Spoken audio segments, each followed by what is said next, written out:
Bonjour à tous, je suis content de vous retrouver pour cette petite méditation sur Noël.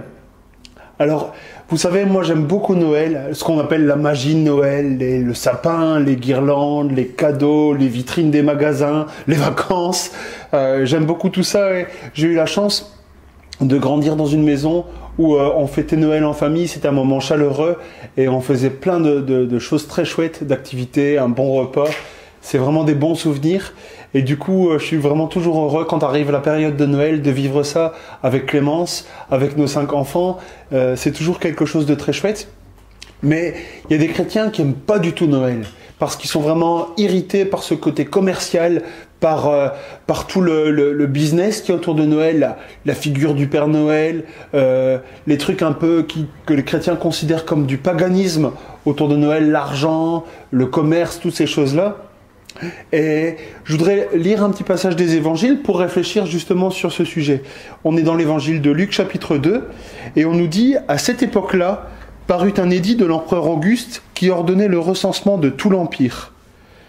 Joseph monta de la Galilée, de la ville de Nazareth, pour se rendre en Judée dans la ville de David, appelée Bethléem, parce qu'il était de la famille et de la lignée de David.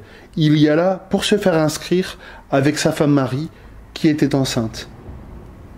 Pendant qu'ils étaient là, à Bethléem, le moment où Marie devait accoucher arriva, et elle mit au monde son fils premier-né, c'est Jésus. Elle l'enveloppa de langes et le coucha dans une mangeoire, parce qu'il n'y avait pas de place pour eux dans la salle des hôtes. Vous voyez, cette histoire est vraiment touchante, parce que, en fait, quand l'empereur Auguste, César Auguste, a donné cet ordre que tous devaient aller se faire enregistrer dans la ville de leur famille, dans leur ville de naissance, on pourrait dire, eh bien, Joseph aurait pu se dire, mais moi, j'ai pas envie de faire ce voyage. Il habitait Nazareth, dans le nord d'Israël. Il devait aller jusque dans le sud, près de Jérusalem, dans la petite ville de Bethléem. Et ce recensement, en fait, il avait pour but d'enregistrer tous les noms pour que les gens puissent payer leurs impôts et éventuellement pour les recruter en tant que soldats.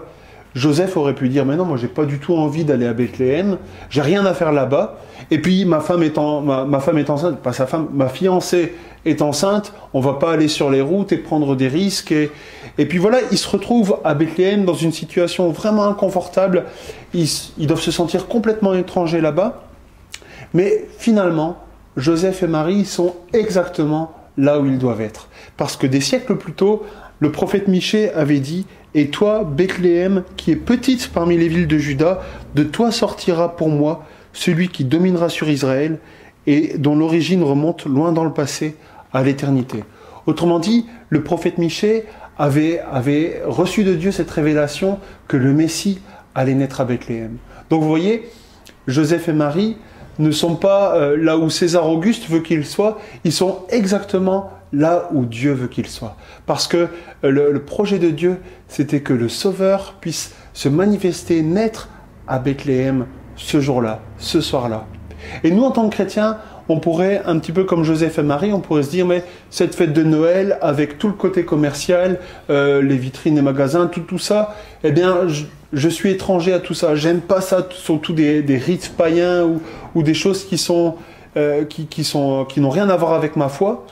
Mais je pense que le Seigneur, il veut utiliser cette période de Noël parce que le cœur des gens est spécialement ouvert pour recevoir le Sauveur. De la même manière que la ville de Bethléem a reçu le Sauveur ce soir-là, nous en tant que chrétiens, durant la période de Noël, on peut faire une différence et on peut amener le Sauveur. Si on se dit que on est là où Dieu veut qu'on soit, je suis convaincu que quand on aime le Seigneur, quand on aime Dieu, on est là où il veut qu'on soit. Alors, de tout le folklore de Noël, peut-être les chrétiens qui ont du mal avec tout ça, ce qui doit les irriter le plus, à mon avis, c'est le Père Noël.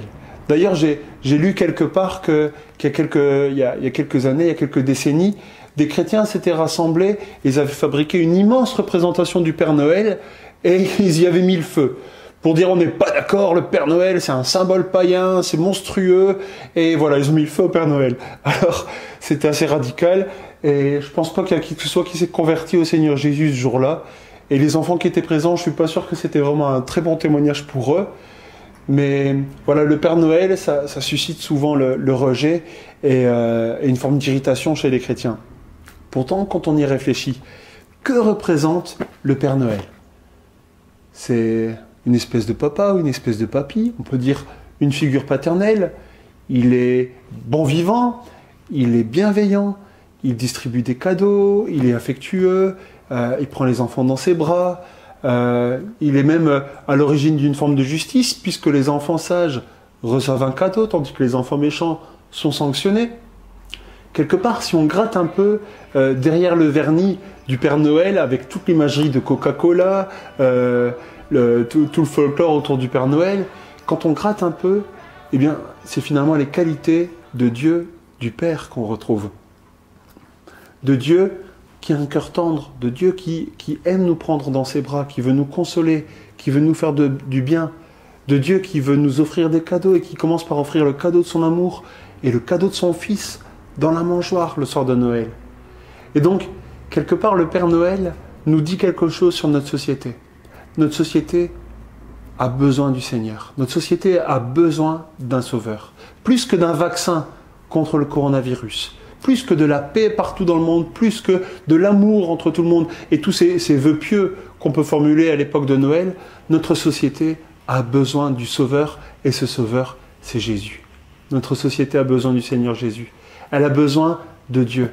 Et vous voyez, quand on parle de Jésus dans la mangeoire, quand on parle du Père Noël, eh bien ça traduit le besoin profond de notre société, d'avoir un papa, un Abba-Père qui donne de son amour, qui restaure, qui console, d'avoir un sauveur qui vient comme un petit bébé, fragile, vulnérable, dans une mangeoire. Il n'arrive pas comme un roi qui déclare que ce territoire est un territoire conquis, qu'on doit plier les genoux devant lui. Il arrive comme un petit bébé, fragile, pour nous sauver, pour nous rejoindre dans notre humanité.